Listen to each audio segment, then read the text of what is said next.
जपा कुसुम संकाशम काश्यपेयं महाद्युतिम तमोरिं सर्वपापघ्नं प्रणतोस्मि दिवाकरम। बोल सूर्य देवता की, बोल ब्रह्ममानस पुत्री छठी मैया की।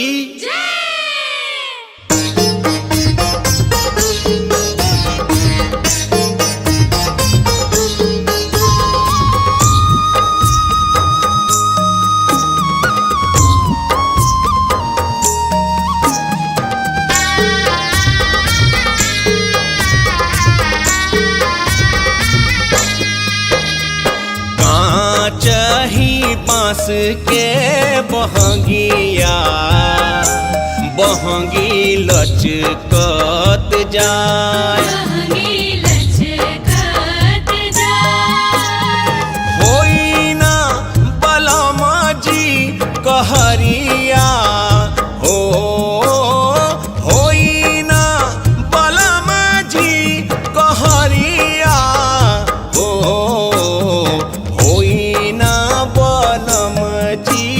कहरिया बहंगी घाटे पहुँचाय।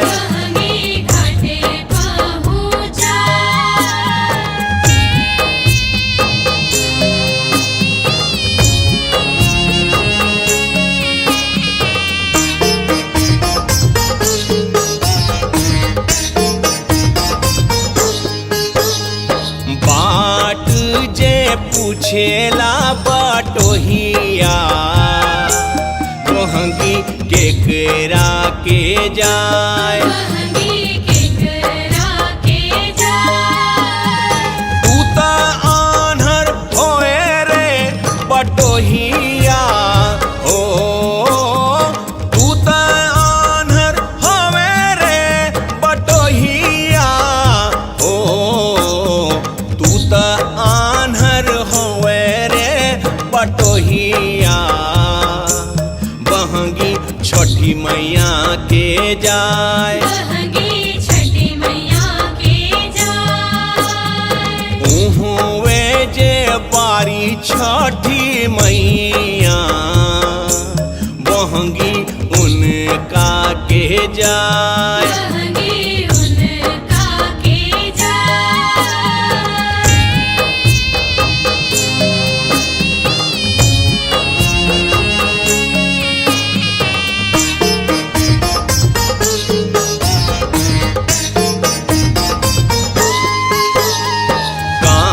चही बांस के बहंगिया बहंगी लचकत जाय, होई ना देवरा जी कहरिया हो, होई ना देवर जी कहरिया हो,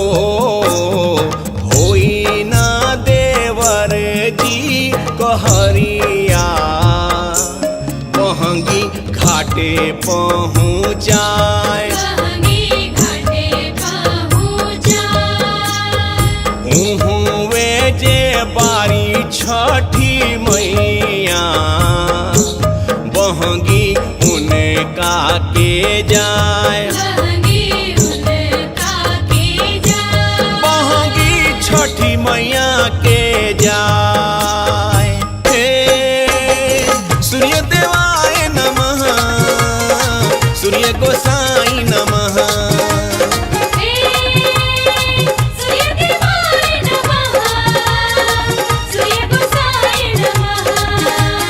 हे सूर्य देवाय नमः, सूर्य गोसाई नमः।